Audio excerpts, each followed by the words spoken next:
Would you like to take a ride to 3,000 years ago? The Egyptian civilization.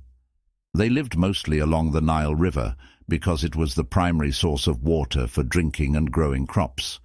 The rest of the countries are generally a desert, quite dry and sandy and rocky. Most of the people were farmers, and their chief crops were wheat and barley. They also had orchards and vineyards for growing grapes. In the spring of each year, the Nile would reliably flood and spread out as much as 1 mile wide. It would recede and leave fertile mud soil behind. The farmers would then prepare the soil with a plow pulled by 2 men or 2 cattle. Next, they would go through the field with a mattock, a pickaxe-like tool, to break up the large clumps of soil. After the soil was prepared, women would scatter seed in the furrows by hand from wicker baskets. A herd of sheep would then walk over the field to bury the seed. The fields were irrigated after planting by using ditches and canals, sometimes putting water into a canal by hand, 1 bucket full at a time. They also weeded and worked to protect the crops from birds and rats. After 3 months, they would harvest the grain, sometimes using a sickle, a hand tool with a curved blade. The plant stems were used as straw for the livestock. The seed heads with grain were threshed. This involved cattle walking over the grain heads to separate the seeds from the stem tops and the chaff.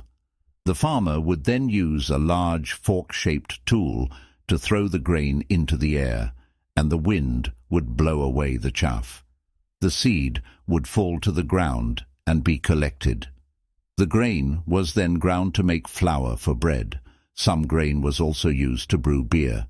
Beer was safer to drink than the water, which could be, and probably was, contaminated with bacteria. The alcohol in the beer would kill at least some of the germs, just as alcohol-based hand sanitizer kills germs on the skin. The Egyptians also made wine from grapes. The wine was generally consumed by the upper classes, and beer by the common folk. Other occupations of ancient Egyptians. There were many other occupations in ancient Egypt. The second most prevalent occupation was scribe. The scribes were bureaucrats, government officials, copiers of documents, and they were also involved in decorating tombs with hieroglyphics and stories. They were taught in private schools, as there was no public school system. In general, it is estimated that only 1–2% of the population could read and write. Other occupations in ancient Egypt included soldiers, priests, personal servants, craftsmen, artists, miners in quarries cutting stone blocks, and miners in mines searching for gold and turquoise. The craftsmen included sculptors, furniture makers, and tool makers. The builders primarily made buildings out of sun-dried mud bricks. These bricks have since deteriorated. The builders also made stone temples with columns and walls, and also the stone pyramids. Many of these have survived for thousands of years and are still standing today. The temples and stone-cut underground tombs often had hieroglyphics and stories written on the walls, and many of these have survived and teach scholars much about ancient Egyptian life and religion and history. There were also shepherds of cattle, goats and sheep. The livestock produced meat and wool and milk, and were also used for sacrifices at the temples. The shepherds led the flocks and also protected them from hyenas and crocodiles. The business people were a small portion of the population.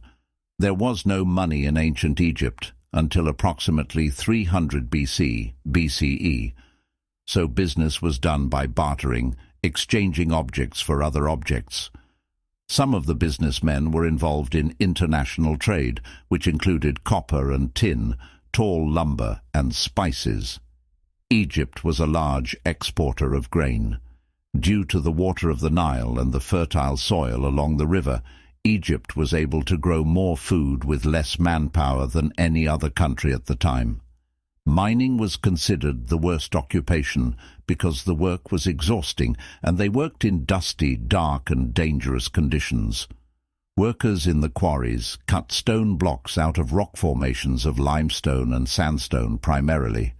Some of those stones weighed as much as 60 tons and were used to make the pyramids and other buildings. The average Egyptian had to work to survive, and they worked almost every day. Days off were generally only for religious holidays, when people would gather to watch a procession of idols and feast on free food provided by a temple. Food in ancient Egypt was not meat and potatoes for the average person. It was bread and beer. Protein usually came from fish or plant sources. Meat was quite expensive, so it was only eaten on special occasions. They had no sugar, so honey was used as a sweetener. They did use salt and spices. Salt was used to preserve fish, which were also preserved from spoiling by pickling and drying in the sun. Egyptians were thought to have invented beer, which was made by fermenting grain. Eggs and milk were also consumed, and possibly cheese was made. Recreation in ancient Egypt took many forms. These included banquets and hunting and fishing. They went sailing on the Nile River, and they enjoyed music and dancing. Games included board games, games with balls, and tug-of-war. They also performed wrestling and juggling. Children played with dolls and had mechanical toys with moving parts. Their homes were built to deal with the extremes of the climate. The weather could be up to 120 degrees Fahrenheit, 48 degrees C on a summer afternoon, and as cold as the 30s in degrees Fahrenheit, around 2 degrees C, on a winter night. Homes generally had an open courtyard, a porch held up by columns and covered with a roof, along with private rooms for the family. They might also have a pool. Silos for grain and stables for livestock were added to farmhouses. In cities, the houses might be 3-4 stories tall and be arranged as row houses. Nothing affected the everyday lives of Egyptians more than their religion, which differed considerably from anything that we know today. They worshipped a vast array of gods, perhaps over 1,000, from which they could pick and choose. Egyptians believed that whatever occurred in their lives or environment had a supernatural cause. They believed in an afterlife as a real and definite destination, and they believed that this afterlife was similar to life in this world.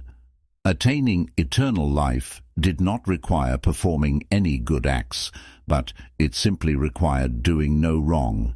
Their religion told them that the gods would recreate whatever the gods saw on a tomb wall. Therefore, the tomb walls included paintings of what the people most enjoyed. They also believed in magic. The pharaoh was thought to be divine or to have godlike properties. The pharaoh was thought to be the offspring of a god, and they believed he or she was immortal and would continue to live after death. The pharaoh served as the people's protector, and they believed that society's order and prosperity depended on their unquestioned obedience to him. The pharaoh had more power than any other monarch in history, and he was considered the owner of all of Egypt.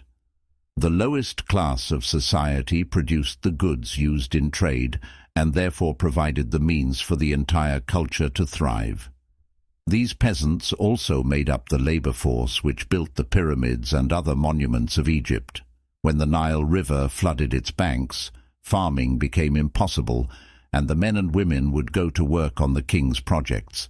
This work was always compensated, and the claim that any of the great structures of Egypt were built by slave labor, especially the claim of the biblical book of Exodus that these were Hebrew slaves oppressed by Egyptian tyrants, is not supported by any literary or physical evidence at any time in Egypt's history.